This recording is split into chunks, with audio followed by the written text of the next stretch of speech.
français. J'ai des racines très fortes, très profondes dans mon diocèse que j'ai envie de servir.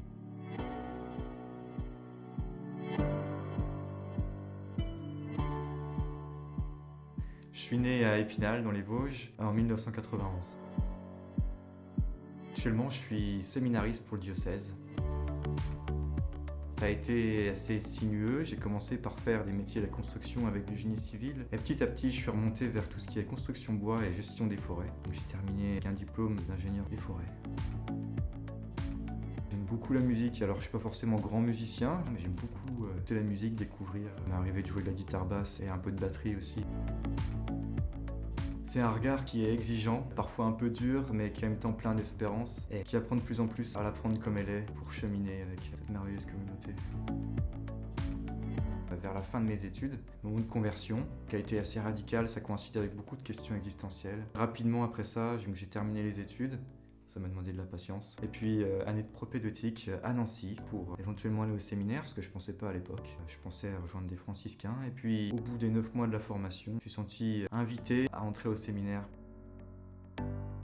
C'est quelque chose de laborieux chez moi, dans le sens où je peux cibler un passage de la Bible très net où pour moi j'ai reçu le premier véritable appel. Avant ça c'était plutôt des attraits, disons. C'est le psaume 115. Comment rendrai-je au Seigneur tout le bien qu'il m'a fait? J'élèverai la coupe du salut, j'annoncerai le nom du Seigneur devant tout son peuple. C'est aussi un peu la couleur d'un message codé.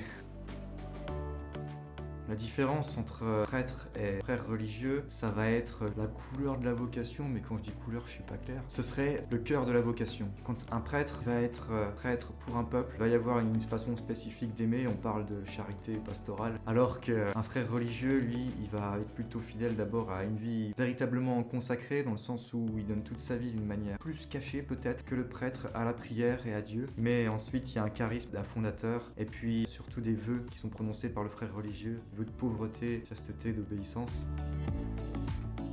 Peu après ma conversion, j'ai pu lire un livre de Luc Adrian, Les Fleurs en Enfer. Donc c'est un peu comme les Fioretti, donc les petites histoires de Saint François, pour les franciscains du Renouveau, illustrées avec beaucoup de photos. Il y a quelque chose de très attirant, on voit une joie qui rayonne. Et puis toute l'action de la providence dans les récits aussi. Ça a été pour moi la première accroche, jusqu'à l'année dernière où j'ai décidé de faire le pas pour passer une année de postulant chez eux. Donc j'y ai passé 9 mois. J'ai pu voir aussi que le livre de Luc Adrian a été très romancé aussi, avec un côté très idéaliste, peu en décalage avec la réalité parfois. Une belle découverte à faire.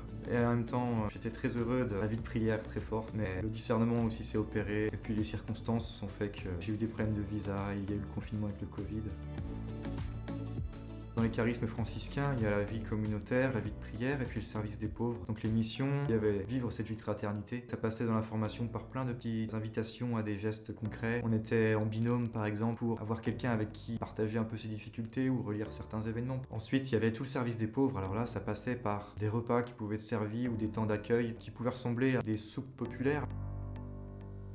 Alors le Bronx, c'était déjà dans la maison de formation. Là, j'avais d'autres frères postulants comme moi, entre 22 et puis 30 ans. C'est un environnement de formation ou d'expériment où on goûte vraiment ce que c'est que la vie de tous les jours des franciscains et c'est en même temps très intense. À Londres, là, j'étais dans une communauté qui n'est pas une communauté de formation. Quelque part, j'avais toute la réalité du terrain, si on veut. Ils parlent volontiers de fraternité, de mission pour ces maisons-là. Donc j'ai pu voir la diversité de tempérament des frères, de culture aussi, car c'est une communauté très internationale. Je retire une année de relecture et un peu de révélation dans le sens où quand on est le nez dans le guidon, on sait pas trop forcément qui on est, on sait ce qu'on fait à peu près, où on est. Ça m'a permis de comprendre que je suis français, que j'ai des racines très fortes, très profondes dans mon diocèse, que j'ai envie de servir vraiment, un attachement fort au peuple vosgien avec toute sa culture. Et puis en même temps, il y a eu un approfondissement au niveau du sens de la vie communautaire. Ça, c'est des paroles du Christ que j'aime beaucoup. Behold, I make all things new. C'est des mots qui me marquent d'autant plus que j'avais reçu ça à un temps de prière. C'est pas en rapport avec les franciscains, c'était avant déjà. Mais ça me remplit d'espoir et de joie là actuellement.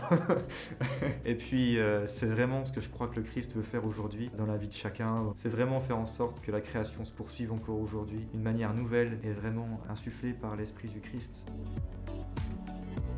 Ils Ils ont beau porter un habit religieux, les franciscains du Bronx, ça pousse un peu à idéaliser. Mais en dessous de tout ça, en fait, c'est jamais qu'un habit. Puis alors, sous chaque habit, justement, ça reste des hommes. Je pense notamment à un frère français. Il m'a beaucoup enseigné parce qu'il était tout à fait naturel. Tempérament très sanguin, assez explosif. Il faisait la cuisine le soir, au travers de la conversation, quelque chose se passe mal et puis là il explose, il y a un torrent d'insultes qui se répand. Et puis lui d'exploser de rire après en disant oh, excuse-moi mais je me refais pas, puis j'en profite d'avoir un frère français à côté. Ça me permet d'avoir quelqu'un à côté de moi qui comprend le sens des insultes que je peux dire.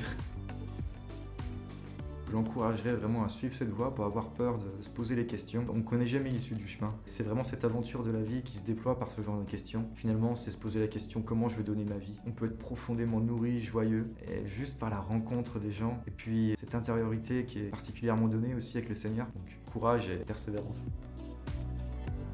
S'il y a une chose que je voudrais partager aux personnes qui vont voir cette vidéo, c'est ma petite boussole personnelle qui m'aide à me diriger dans la vie, à faire mes choix. Dans une boussole, il y a une aiguille qui indique le nord, l'opposé elle indique le sud. Ma boussole à moi, ça va être la paix et la joie. La paix et la joie, on ressent profondément dans le cœur, quelque chose qui aide à me détacher de tout mon intellect et puis parfois réfléchir trop dans les idées, trop dans le cerveau. On laisse pas les pensées descendre dans le cœur et c'est là que tout se passe si on a vraiment pour projet de se laisser guider. Soyez attentifs à ça, regardez votre boussole de temps en temps, la paix et la joie, ça aide à se diriger dans la vie et à poser les choix importants, les actes au quotidien.